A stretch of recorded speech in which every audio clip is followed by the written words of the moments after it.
నమస్తే welcome to Telugu one news. Guntur parliament స్థానం నుంచి టీడీపీ అభ్యర్థిగా బరిలో ఉన్న పెమ్మసాని చంద్రశేఖర్ ప్రచారంలో దూసుకెళ్తున్నారు.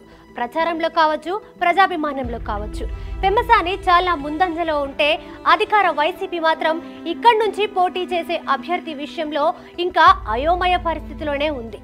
తన దూకుడును తట్టుకోలేకపోయిన వైసీపీ నాయకులు తమ ఇంటి పత్రిక ద్వారా చేస్తున్న దుష్ప్రచారాన్ని పెమ్మసాని తిప్పికొడుతున్నారు. గుంటూరు పార్లమెంట్ నియోజకవర్గ పరిధిలోని అసెంబ్లీ నియోజకవర్గ పరిధిలో పెమ్మసాని చంద్రశేఖర్ ముమ్మురంగా ప్రచారం చేస్తున్నారు. విద్యార్థికుడు, నీతి నిజాయితీలకు మారుపేరుగా మంచి పేరున్న పెమ్మసానికి ప్రజల నుంచి మంచి ఆదరణ లభిస్తోంది. ఆయన ఏర్పాటు చేస్తున్న సభలకు ప్రజలు స్వచ్ఛందంగా హాజరవుతున్నారు. గుంటూరు పార్లమెంట్ స్థానంలో గెలుపు గుర్రంగా మారిన పెమ్మసాని చంద్రశేఖర్ ని దొంగదెబ్బ తీయడానికి వైసీపీ నాయకులు దుష్ప్రచారాన్ని ప్రారంభించారు. పెమ్మసాని అనని మాటలను అన్నట్టుగా కలరింగిస్తూ ప్రచారం చేస్తున్నారు. పెమ్మసాని చంద్రశేఖర్ ఇటీవలే మంగళగిరి నియోజకవర్గంలో పర్యటించారు. ఆయనకు ప్రజల నుంచి విశేష స్పందన లభించింది. అయితే పెమ్మసాని పర్యటనలకు జనం రావడం లేదని, తాను పార్టీకి ఎంత ఫండ్ ఇచ్చినప్పటికీ తన సభలకు స్థానిక టీడీపీ క్యాడర్ సహకరించలేదని పెమ్మసాని ఆగ్రహం వ్యక్తం చేశారని సాక్షి పత్రిక ఒక అబద్ధాల పుట్టలాంటి కథనాల్ని ప్రచురించింది.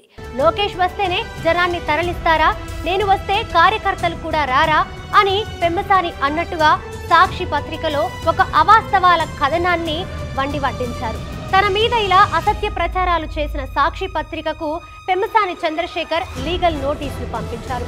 రాజకీయ దురుద్దేశంతో తన పరువు ప్రతిష్టలకు భంగం కలిగించేలా అభూత కల్పనలతో సాక్షి దినపత్రిక వార్తలు ప్రచురించిందని, దీనికి ఆ పత్రిక బేషరతుగా క్షమాపణలు చెప్పాలని పెమ్మసాని ఆ నోటీసుల్లో పేర్కొన్నారు. క్షమాపణలు చెప్పకపోతే తనకు పరువు నష్టం కింద 100 కోట్లు చెల్లించాలని ఆ నోటీసులో పేర్కొన్నారు.